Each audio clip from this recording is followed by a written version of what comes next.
अस्सलाम वालेकुम नाज़रीन, मेरा नाम अली रज़ा है और आप देख रहे हैं पाकिस्तान टुडे। वज़ीर-ए-आज़म पाकिस्तान शहबाज शरीफ साहब की रिसदारत उन्होंने खिताब किया आज अहम इजलास से SIFC के, जिसके अंदर कंसर्न सूबाई वज़रा साथ साथ वज़ीर आला, वज़ीर और आर्मी चीफ मौजूद थे। और बताया गया है कि जनाब 2025 जो है वो बेहतरीन साल साबित होगा। बताया जा रहा है कि जनाब जिस तरह जो हिकमत अमली बनाई गई है उसके अंदर बेहतरी की गुंजाइश अब भी है, मगर बेहतरी आ रही है। टैक्स के निज़ाम को बेहतर बनाया जा रहा है। साथ साथ बताया जा रहा है कि जो एक्सपोर्ट्स है उसमें इजाफा हुआ है। बिजली की कीमतों को लेकर भी बात हुई इस इजलास के अंदर। बताया गया कि इजलास के अंदर जो बिजली की कीमतें हैं वो तय की जा रही हैं कि किस तरह कम किया जाए, उसके ऊपर भी इकदाम उठाए गए हैं। सिर्फ यही नहीं बल्कि जो बैरून मुल्क ममालिक से जो मुआहदे हो रहे हैं, तिजारती मुआहदे हो रहे हैं, उसके अंदर भी जो है बेहतरी जो है वो लाई जाएगी और उन मुआहदों के ज़रिए जो है माशी तौर पे B2B, बिजनेस टू बिजनेस जो डेवलपमेंट्स होंगी वो भी सामने आ रही हैं। ओवरऑल अगर हम बात करें तो ये बताया जा रहा है कि जनाब बेहतर पाकिस्तान जो है वो बेहतरी की जानिब जो है वो गामजन है। थोड़ा सा आज इसके ऊपर भी बात करेंगे कि क्या वजह है कि ये जो सूरत हाल है ये इस सतह तक पहुंची और अब जिस तरह बयानात सामने आ रहे हैं हुकूमत काम करती भी दिखाई दे रही है। कह रही है कि ताजर भी जो है वो मुतमईन है। अब ताजरों से भी आज पूछने की कोशिश करेंगे और जानने की कोशिश करेंगे कि हुकूमत जिस तरह काम करती दिखा रही है, देख रही है और जिस तरह पॉलिसी बना रही है, क्या उनको लगता है कि उससे बेहतर नताइज मुस्तकबिल करीब में उनको मिल सकेंगे और उसको उसके बाद क्या अवामी सतह पर ये नताइज जो हैं वो मिल सकेंगे एक आम आदमी को। क्या सस्ती बिजली, क्या सस्ती जो अशिया हैं या तमाम चीज़ें जहाँ जहाँ एक आम आदमी सोचता है कि जनाब हमें महंगाई का सामना है वो कम हो सकेगी। तमाम चीज़ों के ऊपर बात करेंगे। फैयाज ताकिब साहब ने हमें ज्वाइन किया है, बहुत शुक्रिया सर। FPCCI के सीनियर नायब सदर है। सर आज इजलास के हवाले से आपने भी यकीनी तौर पर सुना है जो बयान वज़ीर आज़म की जानिब से दिया गया है। हम थोड़ा सा साकिब साहब ये जानना चाहेंगे कि इस वक्त ताजिर बरादरी तमाम जो पॉलिसीज़ बन रही हैं उसको किस तरह देख रहे हैं, क्या मुतमईन है? क्योंकि पहले ये बात की जा रही थी कि जी पाकिस्तान जो है डिफ़ॉल्ट की तरफ जा रहा है, अब जो है ये सारा सिलसिला ख़त्म हो जाएगा, माशी तौर पे बहरान होगा, दीगर ब्याज और इस तरह के सड़कों पर आएंगे। इस वक्त करंट सिचुएशन में ताजिर किस तरह देख रहे हैं? कि देखें, ये बिल्कुल सही बात है कि 2024 की में जो सिचुएशन थी वो यही थी कि जो अर्ली अगर 2024 में हम देखें तो उसमें ऐसे ही था कि कुछ लोग कह रहे थे कि पाकिस्तान डिफॉल्ट कर जाएगा और माशी सूरत हाल जो थी वो इतनी हौसलामंद नहीं थी और इसमें जो है काफ़ी एक पैनिक की सी सिचुएशन थी। और फिर उसके बाद जो है आहिस्ता आहिस्ता कुछ सूरत हाल बेहतर हुई और मिड में जाकर जो है काफ़ी इंडिकेटर्स इम्प्रूव होना शुरू हो गए, इन्फ्लेशन रेट बेहतर हो गया, आपके फॉरेन एक्सचेंज रिजल्ट जो थे वो स्टेबल हो गए और जो दूसरा इसमें जो आपकी जो फॉरेन एक्सचेंज रेट था वो भी स्टेबिलिटी की तरफ वो था और उसमें भी कोई चेंजेस नहीं आई और इंटरेस्ट रेट भी बतदरीज 2024 में जो 24% से 13% पर आ गया तो फाइनेंशियल कॉस्ट भी कम हो गई। अब ये है कि सूरत हाल कम अज कम ये है कि कंट्रोल में है, लेकिन अगर हम ये बात करें कि इंडस्ट्रीज जो हैं वो बहुत ही फ्लरिश कर रही हैं या इंडस्ट्रीज की हालत भी बहुत अच्छी है और हाँ ये है कि हमारा जो स्टॉक एक्सचेंज है उसकी परफॉर्मेंस जो है वो दुनिया के नंबर 2 स्टॉक एक्सचेंज जो है वो सेकंड नंबर पर आ रहा है जो परफॉर्मेंस के हिसाब से। तो ये एक हौसलामंद चीज है, लेकिन आमतौर पे ये देखा जाता है कि दूसरी दुनिया में जो स्टॉक एक्सचेंज होता है वो बैरोमीटर होता है पूरी इकोनॉमी का। हाँ, लेकिन पाकिस्तान में जो है ये इस तरह नहीं है, कोई इतनी एक्सेलेंट या कोई बहुत ही एक्स्ट्रा ऑर्डिनरी इकोनॉमिक पोजीशन नहीं है इस तरह स्टॉक एक्सचेंज शो कर रहा है अपनी परफॉर्मेंस, लेकिन बहरहाल एक अच्छा साकिब साहब आप साइन है बिजनेस और लीडर अच्छे हैं, लीड कर रहे इंडिकेटर्स हैं, हैं। आपकी नुमाइंदा तंजीम है वफाकी सतह पर। मैं ये जानना चाह रहा हूँ कि जो ताजिर, जो सनतकार आपसे रुजू करते हैं, राब्ते में रहते हैं, आप लोग मुलाकातें करते हैं, उसके अंदर क्या वो सनतकार ये बात कह सकता है कि जनाब जो बिजली के रेट मिल रहे हैं उसके अंदर मैं आलमी मंडी के अंदर आज की तारीख में कम्पीट कर सकता हूँ? जो गैस की सूरत हाल है, वैसे ही अदम फरामी और बड़े मसाइल का सामना है, उस तमाम चीज़ों के अंदर पानी है, लॉ एंड ऑर्डर की सिचुएशन है, उसके अंदर आज का ताजिर क्या ये बात कह सकता है कि आलमी मंडी में मैं मुकाबले करने जोगे हो चुका हूं या नहीं? साकिब साहब,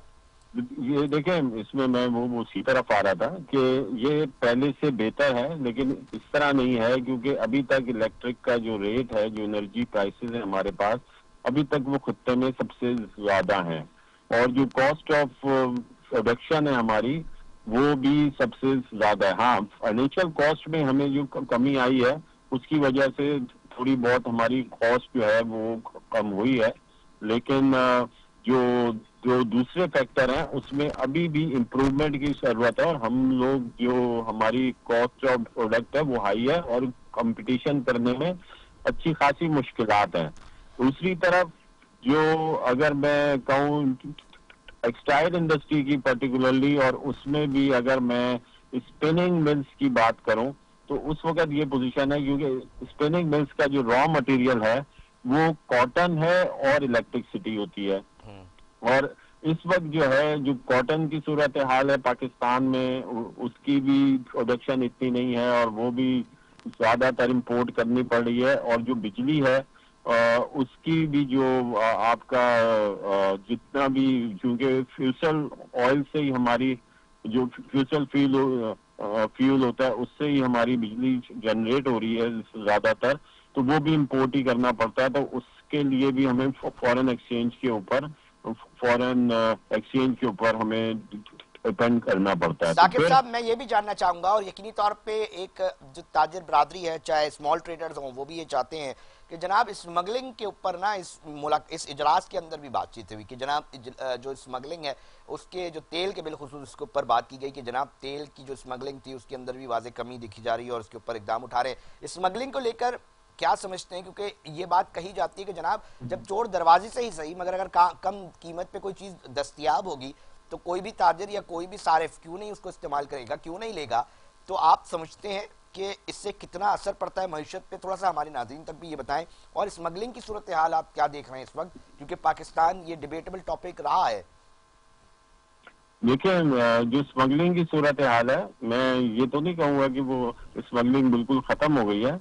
ये है कि पहले से उसकी सूरत हाल बेहतर हुई है, कि जो जितनी स्मगलिंग पहले हो रही थी उससे कुछ कमी आके हुई है, लेकिन अगर इसको ये कहा जाए कि बिल्कुल ही स्मगलिंग खत्म हो चुकी है, ऐसा नहीं है। अभी भी स्मगल गुड्स पाकिस्तान में आ रही हैं, और जो बहुत सारी इंडस्ट्रीज को इससे नुकसानात भी उठाने पड़ रहे हैं। तो मेरा भी ख्याल है कि जिस तरह ऐसी बात है कि वो स्मगलिंग बिल्कुल खत्म हो गई है, अभी भी हो रहा है लेकिन पहले से बेहतरी है। सर, बड़े हैवी मैं टैक्सेस आपको देते हैं आप लोग, जो आपके कंसर्न मेंबर्स हैं वो बड़े हैवी टैक्सेस देते हैं। अक्सर और बेशतर आपकी कंसर्न बरादरी की जानिब से ये उठाया जा रहा होता है सवाल कि जनाब हम ठीक है, हमसे और टैक्स ले लें, मगर हमें बदले में सहूलियात क्या दे रहे हैं, जरा ये भी तो बता दीजिए। इस हवाले से आपकी बिजनेस कम्युनिटी क्या राय रखती है? क्योंकि अब टैक्सेस के अंदर भी थोड़ी जिद्दत लाने की बात हो रही है, थोड़े जो चीज़ें हैं वो तब्दील होती दिखाई दे रही हैं, थोड़ी सख्तियां देखी जा रही हैं, नीचे से ऊपर तक जो है कहीं ना कहीं एटलीस्ट कोशिश नजर आ रही है कि जनाब अब टैक्स लेना है। अब पैसे देते हुए तो कोई किसी को भी अच्छा नहीं लग रहा होता, मगर ये सवाल उठ रहा होता है कि जनाब हम पैसे भी चले दे भी देते हैं कारोबारी शख्सियात, तो कहते हैं जनाब हमें बदले में क्या मिल रहा है। ये सवाल आपसे कितने लोग पूछ रहे हैं और किस तरह उसका जवाब मिल रहा है, थोड़ा हमारे नाज़रीन को इस हवाले से भी आगाह कर दें। देखिए, क्योंकि FTCCI अपेक्स बॉडी है, और हमारी तमाम ट्रेड एसोसिएशंस और जो जितने भी पाकिस्तान में चैम्बर्स हैं वो हमारे मेंबर हैं, वो बिल्कुल उनका ये मुतालबा होता है कि जी अगर अभी तक जो एग्जिस्टिंग टैक्स पेयर हैं, जो गवर्नमेंट अभी तक उन्हीं को जो है वो स्क्वीज कर रही है, और उन्हीं से ज्यादा जो है वो टैक्स लेना चाह रही है। एक अभी प्रेस कॉन्फ्रेंस इन्होंने की थी जिसमें फाइनेंस मिनिस्टर भी मौजूद थे, चेयरमैन FBR भी मौजूद थे, तो उन्होंने एक हौसलामंद बात की थी कि कल वो तकरीबन 1,90,000 लोग उन्होंने आइडेंटिफाइड किए हैं जो टैक्सेबल उनको होना चाहिए, या उनसे जो है उन्होंने एक तखमीने के मुताबिक उसमें था कि 60-70 अरब रुपए जो है उनसे टैक्स वसूल किया जा सकता है, कि जिनकी इकोनॉमिक एक्टिविटीज हैं, उनकी ट्रैवलिंग हो रही है, उनकी जो है वो किसी क्लब में मेंबरशिप है या और दूसरे जो उनके बच्चे किसी अच्छे स्कूल में पढ़ रहे हैं, तो इन तमाम चीजों से उन्होंने आइडिया किया कि ये आइडेंटिफाई किया कि 1,90,000 मजीद ऐसे जो लोग हैं उनसे टैक्स वसूल किया जा सकता है और उसमें जो ब्रॉडनिंग ऑफ टैक्स होगी। तो कुछ गवर्नमेंट कोशिश कर रही है और कुछ में उसको कामयाबी भी मिल रही है, लेकिन गवर्नमेंट को इसमें अब चाहिए कि एक्सपीडाइट करे और इन तमाम इकदाम और जो रिजल्ट कुछ बेहतर आ रहे हैं उसको एक्सेलरेट करे। उसके में सबसे पहला फैसला गवर्नमेंट को करना होगा कि एनर्जी की जो प्राइसेस है, जो बिजली की प्राइसेस जो हमसे वादा किया गया था कि 9 सेंट पे लेकर आ जाएंगे, जो गवर्नमेंट भी अब उसके ऊपर नजर आ रही है कि उसका भी एक इरादा बन चुका है कि वो फैसला कर चुकी है कि आईपीपीस के साथ जो एग्रीमेंट हैं वो रिव्यू किए जा रहे हैं। तकरीबन 26 आईपीपीस के साथ एग्रीमेंट रिव्यू हो चुके हैं और मजीद बाकी भी जो है वो उनके साथ रिव्यू होने जा रहे हैं। जो हमारा मुतालबा था कि इलेक्ट्रिसिटी में टेक एंड पे की बुनियाद पर हो कि अगर हम जितनी बिजली लें उसी की पेमेंट करें, ये नहीं कि जो अगर हम बिजली कंज्यूम नहीं कर रहे तो वो कैपेसिटी चार्जेस की मद में वो हमसे फिर भी ठीक है। उसके चार्जेस लें और हम पर वो एक्स्ट्रा बोझ पड़े। तो अगर ये मेरे ख्याल में ये गवर्नमेंट ये करने में कामयाब हो जाती है तो हमें जो हमारा मुतालबा था कि 25 रुपए फी यूनिट हमें बिजली मिल जाएगी, तो मेरे ख्याल में वो पूरा किया जा सकता है, क्योंकि बेहतरी आ कैपेसिटी सकती है। चार्जेस बहुत अगर शुक्रिया। हमसे नहीं लिए साकिब जाएंगे। फैयाज साहब, सीनियर नायब सदर एफपीसीसीआई, मुखातिब थे और बता रहे थे कि ताजिर बरादरी किस तरह इस वक्त इन चीज़ों को देख रही है। साइन बेहतरी की तरफ बताया भी जा रहा है और ताजिर बरादरी इसको समझ भी रही है कि ठीक है जी, जो पहले जो सूरत हाल थी उससे बेहतरी की तरफ जा रही है, मगर चीज़ों को बहुत बेहतर और बनाने की गुंजाइश भी है और बनाना भी चाहिए और बनाने की ज़रूरत इस वक्त फौरी है। नादरीन, हम बात कर रहे थे कंसर्न जो भी ताजिर बरादरी होती है उनसे हम कोशिश करते हैं कि बात करवाएं। एक अहम इजलास हुआ है, वज़ीर आज़म पाकिस्तान शहबाज शरीफ साहब ने खिताब किया और बहुत अहम बातें जो हैं उसके अंदर की और तमाम स्टेक होल्डर्स जो रियासत को चलाने वाले वो तमाम के तमाम ही मौजूद थे। एक बहुत बड़ा सेगमेंट है रियल एस्टेट। हम देखते हैं कि जी बिल्डर्स कम्युनिटी एक बहुत बड़ा रेवेन्यू जनरेट करने का एक जरिया समझा जाता है। उसके साथ कनेक्टेड बहुत सारी सनतें हैं जो काम कर रही होती हैं। उनका क्या मौक़िफ़ है, वो क्या समझते हैं कि इस वक्त ये इजलास हुआ है 11वां, उसके अंदर क्या साइंस आ रहे हैं। और साथ साथ मैं ये भी जानना चाहूँगा कि कुछ माह कबल ये बातें की जा रही थी कि फलाना बिल्डर फलाने मुल्क में जाकर ये चीज़ देख रहा है कि जनाब यहाँ पर जो है वो बेहतर रेवेन्यू जनरेट करने के रास्ते हैं, तो वो वहाँ पर अपना सरमाया लेकर जाएं। वो सिचुएशन रुकी है या नहीं, या बतदरीज जारी है, इसके ऊपर बात करेंगे। चेयरमैन हैं सदर हसन बख्शी साहब, उन्होंने हमें टेलीफोन लाइन पे ज्वाइन किया है। बहुत शुक्रिया हसन बख्शी साहब टाइम देने के लिए। आबाद के चेयरमैन हैं सर। इस वक्त आज इजलास भी हुआ है, आपसे हम वक्तन जो है वो राय और आपका एक्सपीरियंस और चीज़ों के हवाले से आपसे बातचीत करते रहते हैं। इस इजलास के बाद बड़ी अहम बातें हो गई हैं, आपने भी सुनी होंगी। बहुत सारे मामलात को ज़ेर गौर किया गया है और बिजली की कीमतों से लेकर तमाम चीज़ों के ऊपर बात की जा रही है और ये कहा जा रहा है अल्टीमेटली कि अब बेहतरी की तरफ मुख जा रहा है। आपकी कम्युनिटी क्या समझती है इस वक्त सिचुएशन किस तरह की है? वज़ीर आज़म साहब ने बड़ा खुल के बात की है। हसन बख्शी साहब जी, बिस्मिल्लाहिर्रहमानिर्रहीम। बहुत शुक्रिया आपका। देखिए, मैं ये समझता हूँ कि ये एक यूनिक पोजीशन है।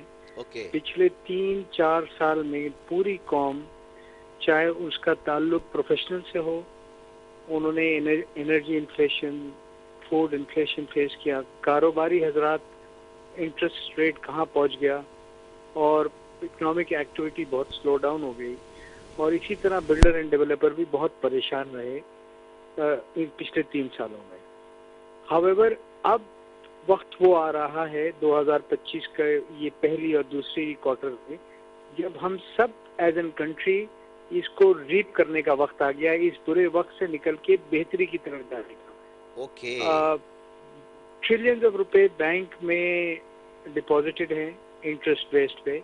अब जिस तरह बैंक का इंटरेस्ट कम हो रहा है, जिस तरह एनर्जी की कॉस्ट कम हो रही है, जिस तरह रेमिटेंस बढ़ रहा है, तो अब ये पैसे निकल के मार्केट में आएंगे और हम समझते हैं कि इससे ना सिर्फ एम्प्लॉयमेंट बढ़ेगी, इकोनॉमिक एक्टिविटी बढ़नी चाहिए और इसमें पाकिस्तान में इंडस्ट्रियलाइजेशन भी होनी चाहिए। रियल स्टेट और कंस्ट्रक्शन वाहिद सेक्टर है पाकिस्तान का जो इतना बड़ा पैसा अपने में एब्जॉर्ब कर सकता है, और इसमें हर आम पाकिस्तानी मुतमईन होता है कि वो अपने लिए फ्लैट खरीद ले, वो अपने लिए घर बना ले, वो अपने लिए दुकान खरीद ले, वो अपने लिए ऑफिस लेके किराए पे दे दे। सो मैं समझता हूँ कि इस वक्त गवर्नमेंट ऑफ पाकिस्तान ने सोच समझ के फैसले करने पड़ेंगे और इंश्योर करना पड़ेगा कि ये सरमाया पाकिस्तान में लगे। जरा भी मिस हैंडलिंग करेंगे तो ये इन्वेस्टमेंट ऐसा होता है जैसे एक परिंदा होता है, वो उड़ जाएगा बाहर। बख्शी साहब, तो मैं ये भी जानना चाहूंगा, बख्शी साहब, आपने बिल्कुल वजह फरमाया कि परिंदा होता है, मगर मैं ये भी जानना चाहूंगा जब ये सूरत हाल बन रही है बेहतरी की तरफ, अगर किसी सियासी मैं कहता हूँ ग्रुप की जानिब से ये बयान आए कि जनाब जो ओवरसीज पाकिस्तानी है वो पैसे ना निकालें, फलाना फलाना जो है वो खरीदारी ना करें, फलाना फलाना ग्रुप्स के लोगों के जो प्रोडक्ट्स हैं वो ना खरीदें, तो इस चीज़ को असम बख्शी साहब आप कैसा देखते हैं? सर देखिए, हम हर उस चीज़ को सपोर्ट करते हैं जो पाकिस्तान के इंटरेस्ट में हो, और हर उस चीज़ को नेगेट करते हैं जो पाकिस्तान के इंटरेस्ट में ना हो। बट मैं अपनी पुरानी बात कंप्लीट करूं, मैं बहुत एक अच्छे पॉइंट पे आपको लेके आना चाह रहा था। देखिए, अगर इस वक्त पाकिस्तान में पाकिस्तानियों को ज़मीन खरीदने, प्लॉट का मकान खरीदने और दुकान खरीदने पे हम पाबंदी लगाएंगे और इस उलझन में फंस जाएंगे कि क्या वो फाइलर है या एलिजिबल फाइलर है, तो ये पैसा पाकिस्तान से निकल जाएगा। अभी पाकिस्तान एक गवर्नमेंट कानून ला रही है कि जमीन या प्रॉपर्टी पाकिस्तान में सिर्फ फाइलर खरीद सकता है या उसके बाद एलिजिबल फाइलर खरीद सकता है। एलिजिबल फाइलर ये है कि अगर मेरे अकाउंट में 1 अरब रुपए पड़े हैं तो मैं 90 करोड़ या 1 अरब 20 करोड़ की जमीन खरीद सकता हूँ। कारोबार वो एक हकीकत है जब आदमी कम पैसों में 10 रुपए में 100 रुपए का काम करता है, और इसी तरह एक छोटा आदमी बड़े आदमी की लिस्ट में शामिल होता है। सो हमने अगर पॉलिसी सही नहीं की इस वक्त तो ये पैसा बाहर निकल जाएगा। सो मैं समझता हूँ जो गवर्नमेंट ऑफ पाकिस्तान, शहबाज शरीफ साहब ने बहुत काम किया है, हमारे फाइनेंस मिनिस्टर ने और आसिम मुनीर साहब ने भी, हम उसको एक्नॉलेज भी करते हैं, अप्रिशिएट भी करते हैं, और हम रिक्वेस्ट करेंगे कि कोई ऐसी पॉलिसी नहीं लाई जाए जिसमें पाकिस्तान में पाकिस्तानी अपना इन्वेस्टमेंट रियल एस्टेट में ना कर सके। ये कंडीशन ना, ये फाइलर, एलिजिबल फाइलर की हटा दी जाए। इस वक्त पाकिस्तान में ये पैसा लगने दें। देखिए, पाकिस्तान में पैसा लगेगा, 74 इंडस्ट्रीज चलेंगी, एम्प्लॉयमेंट क्रिएट होगी। कम से कम आज जो ये इंडस्ट्रीज 30-40% पे चल रही है, ये जिस वक्त 80% टच करेगी तो आपके पास 2 ट्रिलियन का टैक्स एक्स्ट्रा जमा होगा सिर्फ इन्हीं इंडस्ट्रीज से। मैं कंस्ट्रक्शन की बात नहीं कर रहा हूँ, जो सीमेंट है, स्टील है, टाइल है, एल्युमिनियम है, वायर है। सो ये एक टर्निंग पॉइंट है हिस्ट्री का, और इस पे बहुत हम सब ने कुर्बानी दी है। देखिए, आप अपने हम सब अपने घर की हालत जानते हैं कि हमने कैसा वक्त भी देखा है 2 सालों में, 3 सालों में। सो आपके चैनल के तवज्जुद से, आपके तवज्जुद से मैं तमाम पॉलिसी मेकर्स को कहूँगा, खुदारा पाकिस्तान में पाकिस्तानियों का पैसा लगने दें, खुले दिल से उनको काम करने दें, पॉलिसीज में आसानियां करें, और ये देखा देखी दुबई से भी पैसा वापस आना शुरू हो जाएगा। सर, दुबई में कितना जा चुका है? आपके कितने बिल्डर्स बड़े विजिट कर रहे थे? मैं सुन रहा था बड़ी मतलब इतलात आ रही थी कि जनाब फलाना बिल्डर साहब वहाँ पहुंचे हुए दुबई में चीज़ें देख रहे हैं। कुछ लोगों ने तो अलाउंस भी करती हैं बहुत सारी चीज़ें। देखिए, 2022 तक ऑफिशियल फिगर ये था कि $12 बिलियन पाकिस्तानियों ने लगाए गए हैं। अब ये 24 खत्म हो गया, मैं समझता हूँ ये 10-12 बिलियन और लग गए होंगे। आप कह रहे हैं ये बाहर लग चुके? जी, देखिए, हम कह रहे हैं कि यहाँ पॉलिसी सही कर दी जाए। सर, दुबई में ऐसा क्या है बख्शी साहब? दुबई में ऐसा क्या है? वहाँ पर क्या है, जरा बता देना कि भाई यहाँ पर इसलिए यहाँ पर पैसा सर्कुलेट हो रहा है ना, इस तरह मूव इसलिए हो रहा है कि उन्होंने ये किया हुआ है। ये है कि आपकी जमीन का टाइटल सिक्योर है, कोई कब्जा नहीं करता। ठीक है। दुबई में मेरे कारोबार की इनकम पे 9% टैक्स है, पाकिस्तान तो सर अब इधर भी तो आपको सेव कर दिया ना, ट्रांसफर पोस्टिंग कर तो दी, जिन पे इल्जाम थे कि जनाब ये माफियाज के लोग हैं, उनको हटा तो दिया है बख्शी साहब। देखिए, ये एक वो जंग है, वो फाइट है जो मुस्तकिल लड़नी पड़ेगी। अच्छा, ट्रांसफर पोस्टिंग मुतमईन नहीं नजर आ रहे आप लोग इस ट्रांसफर पोस्टिंग के बाद भी? मैं ये कह रहा हूँ, देखिए, अभी तो जो भी पाकिस्तान में अगर एक आदमी को आप हटाएं तो 4 आदमी गंदा देते हैं कि सर हम इससे बेहतर करके दिखा देंगे आपको। अच्छा, आप समझते हैं कि ये सूरत हाल है? कंटिन्यूस फाइट है। तो इस फाइट में आप लोग जीत सकेंगे, इसके कितने चांसेस हैं बख्शी साहब? देखिए, ये बुराई और अच्छाई की फाइट में हमारा ईमान ये सिखाता है कि जीत अच्छाई की होगी। देर हो सकती है पर जीत अच्छाई की होगी, पर लड़ने वाले भी नियत उनकी साफ होनी चाहिए और गोल सेट होने चाहिए कि इससे हमें दूर हटना है। देखिए, हमारे लोग सर इजी मनी के जरिए अगर आप बता रहे हैं कि जिस तरह आप सरमाया कमा सकते हैं, जिस तरह आप पैसा, तो शायद किसी माफिया के लिए या किसी एक लोग चंद ग्रुप्स के लिए ये आसान हो कि जनाब यही जरिया है सबसे आसान पैसे कमाने का। कोई और तरीके की आप कोई राय दे दें, जनाब पैसा इधर से भी कमाया जा सकता है, अगर आपको करना है ये कर लें। देखिए, हमारा तो बिल्कुल ये, देखिए पॉलिसीज गवर्नमेंट ने देनी है, अप्रूवल प्रोसेस डिजिटलाइज कर दें, लैंड लोगों का महफूज रखें, पाकिस्तानियों को पाकिस्तान में एक्सपैट्रिएट पाकिस्तानियों को पाकिस्तान में प्रॉपर्टी में सरमायाकारी करने दें खुल के। देखिए, दुबई भी ग्रे लिस्ट में था, हम भी ग्रे लिस्ट में थे, दोनों ग्रे लिस्ट से अल्हम्दुलिल्लाह निकल गए। मैं वहाँ 500 करोड़ रुपए इन्वेस्ट कर सकता हूँ, कोई सवाल नहीं है। यहाँ पर 50 करोड़ करूंगा ना तो 50 नोटिस आएंगे। आप कह रहे हैं कि टैक्स मतलब टैक्स कलेक्शन वाले एफबीआर हो गया, इनको थोड़ा दुरुस्त होना चाहिए, आप ये कह रहे हैं? मैं ये कह रहा हूँ हरासमेंट नहीं होना चाहिए। सर मसला ये ना, एक तरफ पीएम साहब डंडा उठा लेते हैं कि भाई एफबीआर सही तरीके से काम करे, उसके कंसर्ट कस्टम और दीगर इदारे, वो कहते हैं, अफसरान कहते हैं जनाब अगर हम यहाँ से छोड़ते हैं तो बिजनेस कम्युनिटी जो है वो पकड़ लेती है कि जनाब हमें हिरासा किया जा रहा है, हम क्या करें, हम कहाँ जाएं? इसके ऊपर क्या कहेंगे? मैं आपको एक बात बताऊं, जिसका भी ऑडिट होता है ना, जितना उसका टैक्स निकलता है उसका 10 गुना या 5 गुना ऊपर लेते हैं वो एफबीआर वाले। सर आप बड़ा इल्जाम लगा रहे हैं, आप कह रहे हैं ये अंडर टेबल जाती हैं चीजें। जी अंडर टेबल तो इससे इल्जाम नहीं, ये हकीकत है। देखिए, प्रैक्टिकल मेरा आपका काम है ईमानदारी की बात बताई जाए आगे। मेरा आपका काम है इस मुल्क की बेहतरी के लिए, इस मुल्क की इंटरेस्ट के लिए सच बोले, भले किसी को अच्छा लगे या बुरा लगे। और ये जो परसेंटेज आगे अंडर टेबल लेने की एफबीआर के ऊपर आप इल्जाम लगा रहे हैं, ये अभी भी बदस्तूर जारी है, क्योंकि पीएम साहब ने इसके ऊपर खास इसके ऊपर बात की है एफबीआर के हवाले से भी। देखिए, यकीनन बदस्तूर जारी है, कभी किसी फेज में थोड़ी कम हो जाती है फिर बढ़ जाती है। मैंने कहा ये कांस्टेंट फाइट है और इसका एक ही हल है, सारी प्रोसेस को डिजिटलाइज कर दें, ह्यूमन टू ह्यूमन कांटेक्ट खत्म कर दें। दुबई में 2030 में गवर्नमेंट दफ्तर बंद होने जा रहे हैं सारे, 2030 तक। वो बोलते हैं we don't need any government offices, सब चीज कंप्यूटर पे होगी। और आप चाह रहे हैं यही सूरत हाल पाकिस्तान के अंदर भी होनी चाहिए तो तरक्की हो जाएगी, ऐसा ही है बख्शी साहब? पाकिस्तान में अल्लाह ताला ने जितनी फैसिलिटीज दी हैं, जितनी मिनरल्स दिए हैं, gold reserves, oil reserves, copper reserves, coal reserves, fertile land, पानी, youth population, location, atomic energy. यार, अगर हम भी 130 बिलियन डॉलर का इंटरनेशनल कर्जा नहीं उतार सके तो मेरे ख्याल में हमसे बड़ा बदकिस्मत कोई नहीं होगा।